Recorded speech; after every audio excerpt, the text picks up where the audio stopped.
இன்னைக்கு நம்ம அவெஞ்சர்ஸ் டூம்ஸ்டே படத்துக்கான காஸ்டிங் அனௌன்ஸ்மெண்ட் பண்ணதுக்கு அப்புறம் உங்களுக்குள்ள ஏகப்பட்ட கேள்விகள் எழும்பியிருக்கும். டூம்ஸ்டே படத்துக்கான காஸ்டிங் அனௌன்ஸ்மெண்ட்ல எதுக்காக doctor strange, Moon night, Hulk இது மாதிரியான ஒரு சில சூப்பர் ஹீரோஸை எதுக்காக அனௌன்ஸ்மெண்ட் பண்ணல, எதுக்காக திடீர்னு காஸ்டிங்ல எக்ஸ்மென்ஸ் இவ்வளவு பேரை கொண்டு வந்திருக்காங்க, இது எல்லாத்தையும் விட கதை எங்க இருந்து ஆரம்பிக்க போகுது, இது வரப்போற சீக்ரெட் வார்ஸுக்கு எப்படி வழிவகுக்க போகுதுன்றத பத்தியும் உங்களுக்குள்ள ஏகப்பட்ட கேள்விகள் எழும்பியிருக்கும். அதை பத்தி தான் இன்னைக்கு நம்ம மொத்தமா டிஸ்கஸ் பண்ண போறோம். அப்படி நம்ம சேனலுக்கு சப்ஸ்கிரைபர் தட்டி விட்டுருங்க, வீடியோ கிக் ஆஃப் பண்ணிடலாம். ஃபர்ஸ்ட் ஆஃப் ஆல் இவங்க காஸ்டிங் அனௌன்ஸ்மெண்ட்ல எக்ஸ்மென்ஸ்ல அதிகப்படியான பேரை கொண்டு வந்ததுக்கான காரணம் ஃபியூச்சர்ல அவெஞ்சர்ஸ் விசஸ் எக்ஸ்மேன் என்ற ஒரு ஃபைட் நடக்க போறதுக்கான அறிகுறிகள் மாதிரி தான் தெரியுது. அது மட்டும் இல்லாம சீக்ரெட் வார்ஸ்க்கு அப்புறம் மியூட்டன்ஸ் நோக்கி தான் கதை நகர போகுது. டூம்ஸ்டே படத்தோட காஸ்டிங் அனௌன்ஸ்மெண்ட்லயே தண்டர்போல்ட்ஸ் டீம்ல இருக்க Bucky, US agent, Elena, red guardian, ghost, அப்புறம் கடைசியா சென்ட்ரி இவங்க எல்லாருமே டூம்ஸ்டே படத்துல வரப்போறதா அபிஷியலாவே கன்ஃபார்ம் பண்ணப்பட்டிருக்கிறதுனால வரப்போற தண்டர்போல்ட்ஸ் படத்தோட ஸ்பாய்லராவே இந்த காஸ்டிங் இருந்துச்சு. அது மட்டும் இல்லாம தண்டர்போல்ட்ஸ் டீம் ஒரு பக்கம் நியூ அவெஞ்சர்ஸ் கூட சொல்லிட்டு இருக்காங்க. தண்டர்போல்ட்ஸ் படத்துல நடக்க போற தண்டர்போல்ட்ஸ் விசஸ் சென்ட்ரின்ற ஃபைட்ல யார் தான் ஜெயிக்க போறா, அடுத்து என்ன நடக்க போகுது அப்படின்னு நம்ம யோசிச்சுட்டு இருக்கும்போது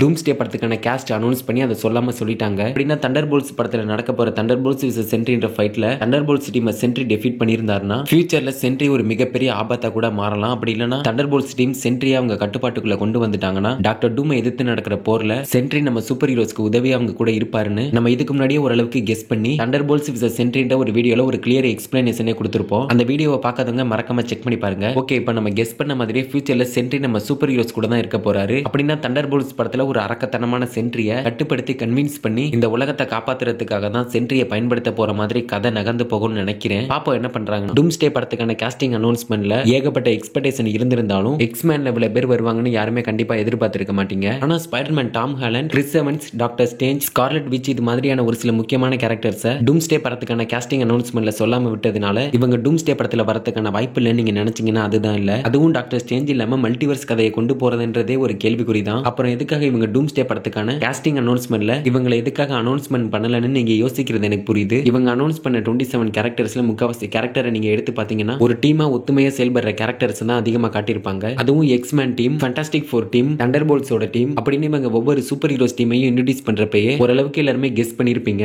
அவெஞ்சர்ஸ் எண்ட் கேமுக்கு முன்னாடி எப்படி இன்ஃபினிட்டி வார் ஒரு அடித்தளமா அமைஞ்சிச்சோ அது மாதிரி சீக்ரெட் வார்ஸ்க்கு முன்னாடி டூம்ஸ்டே ஒரு அடித்தளமா இருக்கும். டூம்ஸ்டேக்காக இவங்க அனௌன்ஸ் பண்ண சூப்பர் ஹீரோஸ் டீம் எல்லாருமே டாக்டர் டூமை எதிர்த்து நிக்கிறதுக்கான டூம்ஸ்டே படத்தோட ஒரு முதல் அடித்தளமா இருக்கும்னு நினைக்கிறேன். அதுக்கப்புறம் இவங்க அனௌன்ஸ் பண்ணாத எம்சியூல இருக்க சூப்பர் ஹீரோஸ் எல்லாருமே டூம்ஸ்டேவை எதிர்த்து நடக்கிற போர்ல இவங்க கூட சேர்றதுக்கான வாய்ப்புகளும் இருக்கு. மேபி இவங்க அனௌன்ஸ் பண்ண சூப்பர் ஹீரோஸ் எல்லாருமே சர்ப்ரைஸா படத்துல வரலாம். அப்படி இல்லனா படத்தோட போஸ்ட் கிரெடிட் சீன்ல வரதுக்கான வாய்ப்புகளும் இருக்கு. இவங்க அனௌன்ஸ் பண்ண கேரக்டர்ஸை தவிர்த்து இன்னுமே சில முக்கியமான கேரக்டர்ஸ் எல்லாம் எம்சியூல இருக்காங்க. அதுவும் ஹல்க், மூன் நைட் மாதிரியான கேரக்டர்ஸ் எல்லாம் அப்படியே தனி தெளிச்சு விட்டுற மாட்டாங்க. மறுபடியும் கொண்டு வரதான் போறாங்க. கொண்டு வந்தா ஒரு தரமான சம்பவமா இருக்கும். பாப்போம் என்ன பண்றாங்கன்னு. பட் எனிவேஸ் டூம்ஸ்டேனா தான் ஒரு தரமான சம்பவமா இருந்தாலும் அந்த ஒரு சம்பவத்திலே நீங்க பார்த்து சிரிச்சு என்ஜாய் பண்ற மாதிரி ஒரு சில காமெடி ஃபன்ஸ் எல்லாம் இருக்க தான் போகுது அப்படின்றத லைட்டா டீஸ் பண்ற விதமா காஸ்டிங் அனௌன்ஸ்மெண்ட்ல ஆன்ட்மேன் ரோல ப்ளே பண்ண போற பால் ருட்டர்ஸ்க்கு ஒரு குட்டி சேரையுமே போட்டிருந்தாங்க. இது உண்மையிலே செம ஃபன்னா தான் இருந்துச்சு. எம்சியூவோட ஒரு உச்சகட்டமா அவெஞ்சர்ஸ் டூம்ஸ்டேல எம்சியூவே கிட்டத்தட்ட தலைகீழ புரட்டி போடுற மாதிரியான ஏதாவது நடந்துதான் அவெஞ்சர்ஸ் சீக்ரெட் வார்ஸ்க்கு வழிவகுக்க போகுதுன்றது நமக்கு தெரியும். ஆனா வரப்போற படங்கள்ல லோக்கியோட பங்கு இருக்குமா என்னன்ற ஒரு கேள்விக்கு பெரோஸ்ன்ற காமிக் புக் ரைட்டர் என்ன சொல்றாருன்னா, லோக்கி ஒரு மெக்கஃபினா இருப்பாரு. டாக்டர் டூம் எதிர்த்து நடக்கிற போர்ல இங்க யாரு முதல்ல லோக்கியை கண்டுபிடிக்கிறாங்களோ அதுதான் முதல் அத்தியாயமா இருக்கும் அப்படின்றத சொல்லியிருக்காரு. அதாவது இவர் சொன்ன மாதிரி ஒரு மெக்கஃபின் அப்படின்றது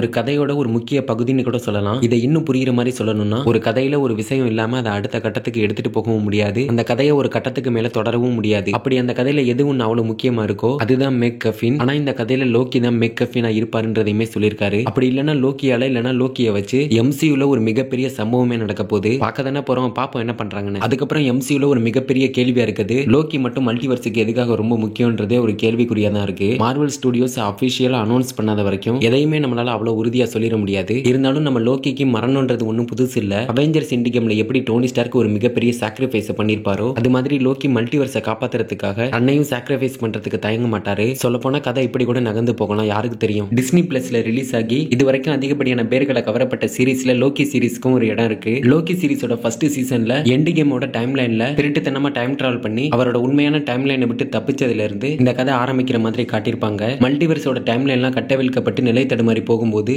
இது எல்லாத்தையும் கட்டுப்பாட்டுக்குள்ள கொண்டு வந்து லோக்கி பொறுப்பேற்றுக்கிட்டாலும் லோக்கியோட அந்த சாக்ரிஃபைஸை அவ்வளவு ஈஸியா வார்த்தைகளால விலக்கி சொல்லிட முடியாது. பட் எனிவேஸ் இப்போதைக்கு லோக்கிக்கும் மல்டிவர்ஸுக்கும் ஒரு மிகப்பெரிய அளவிலான கனெக்ஷன் இருக்கிறதுனால எம்சியூல லோக்கியால ஒரு பெரிய மாற்றங்கள் ஏற்படுறதுக்கான வாய்ப்புகளும் இருக்கு. இதை பத்தி நீங்க என்ன நினைக்கிறீங்கன்றத கமெண்ட்ல சொல்லிட்டு அப்படியே நம்ம சேனலுக்கு சப்ஸ்கிரைப் தட்டி விட்டுருங்க. அடுத்த வீடியோல பார்க்கலாம்.